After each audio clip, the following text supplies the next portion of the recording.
नमस्कार, मी Rajratna Jondhale. Top news मराठीमध्ये आपलं स्वागत. विधान परिषदेच्या 11 जागांसाठीची निवडणूक ही पार पडली आणि त्याचे निकालही जाहीर झाले.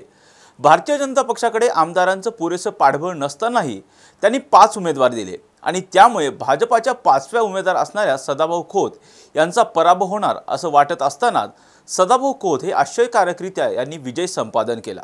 हारणार म्हणत सदाभाऊ खोत कसे जिंकले पाहूयात. विधान परिषदेच्या 11 जागांसाठीचं मतदान हे काल पार पडलं आणि त्याचे निकालही जाहीर झाले.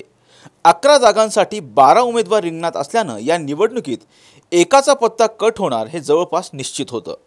आमदारांच्या विजयासाठी 23चा कोटा हा निश्चित करण्यात आला होता.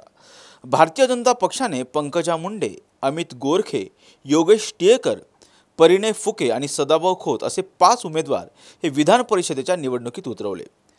भारतीय जनता पक्षाकडे एकूण 103 आमदार आहेत आणि त्यांच्यासोबत 8 मित्रपक्ष आणि अपक्षांची 7 असे एकूण भारतीय जनता पक्षाकडे 111 आमदारांचं पाठबळ होतं आणि भारतीय जनता पक्षाला 5ही आमदार निवडून आणण्यासाठी 115 मतांची गरज होती. त्यामुळे या निवडणुकीत सदाभाऊ खोत यांचा पराभव होणार का अशी चर्चा सुरू झाली. राष्ट्रवादी काँग्रेस शरदचंद्र पवार पक्षाने शेकापचे नेते जयंत पाटील यांना पाठिंबा दिला. त्यामुळे 11व्या आमदारासाठीची लढत ही सदाभाऊ खोत विरुद्ध जयंत पाटील होईल असं वाटत होतं. परंतु सदाभाऊ खोत यांना दुसऱ्या पसंतीची एकूण 26 मतं पडली आणि सदाभाऊ खोत हे विजयी झाले. तर दुसऱ्या बाजूला जयंत पाटील यांच्याकडे राष्ट्रवादी काँग्रेसच्या 12 आमदारांचा पाठिंबा होता. तसेच महाविकास आघाडीचे मित्रपक्ष सोबत असल्याने जयंत पाटील यांच्याकडे 16 मतं होती.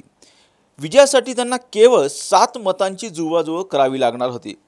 परंतु ती जुळवाजुळव करण्यास जयंत पाटील अपयशी ठरले आणि जयंत पाटील यांचा धक्कादायकरित्या पराभव झाला.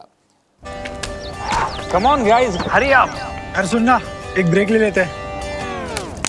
Guys, I am telling you, तुम लोगों को सही से ट्रैकिंग नहीं आता. But that's okay, you can learn. रोज का ढक्कन देना. ये रेड वाला है, सही वाला देना.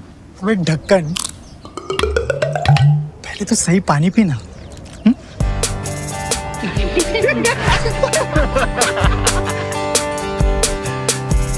Manikchand Oxyrich, proudly Indian.